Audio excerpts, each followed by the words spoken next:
Hi, smart kids. I'm going to give you a brief overview of the passage and then follow that up with a second video talking about writing thesis statements and annotating. All right, so to start with, let's get right into it. This is your Q2. We're looking at a novel, 1915, The Rainbow. Interesting title, right? Okay, so it focuses on the Brangwens, a farming family who lived in rural England during the late 19th century, giving us context, right? Read it carefully, write an essay in which you analyze how Lawrence employs literary devices to characterize the woman and capture her situation. So if we're looking at the what, we're looking for lit devices, we're looking at the how do these characterize the woman, and then we're looking at the why. So what is capturing, what is her situation? All right, that's the big picture. So to start with, we have this opening paragraph. Instantly, you get this contemplative, meditative, tone, right? She's thinking about the way things are, how these men in her family that she's married into are satisfied, they're content.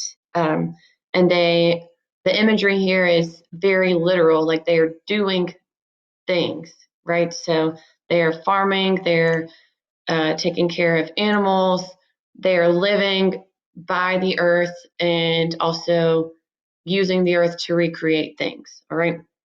So that's your first paragraph. That's how I would also open up my first body paragraph for my essay. Then I would move on to the but, right? We always know that's our shift word.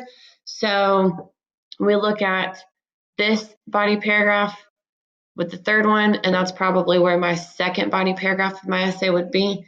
So in this, we see the woman thinking about the two differing societies in her mind. You have the life she is living, you have this farm, you have these men, and then you have what's beyond. All right, she stood to see the far off world of cities and governments and the active scope of man, the magic land to her where secrets were made known and desires filled.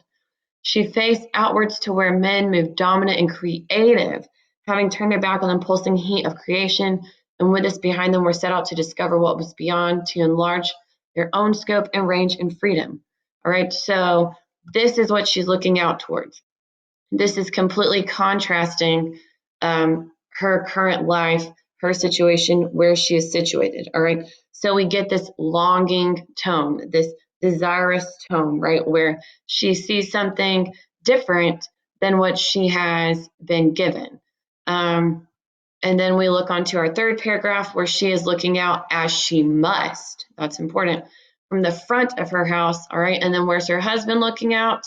Out back to the sky and harvest and beast and land. All right. So again, there's this contrast where he is focused on what is right there in front of them, what gives them their life, what is his life, his blood intimacy, right? And then what she is longing for. She sees these opposites in what she desires and then what the men in her life are doing, right? So she strains her eyes to see what man had done in fighting outwards to knowledge. She strained to hear how he uttered himself in his conquest. Her deepest desire hung on the battle that she heard far off, being waged on the edge of the unknown.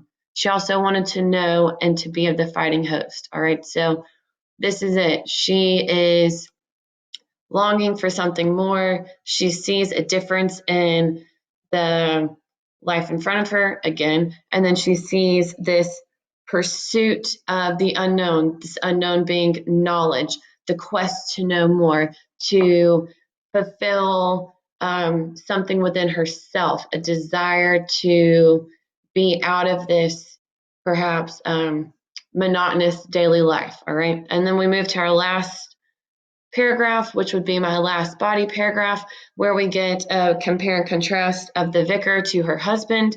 And within this, we have the husband, big, strong, tall, like nice dude. And then you have the vicar who is short, small, dark, but he has this question of knowledge. And at the end of the day, knowledge is the most important thing. Thus, the overall purpose of the prose passage.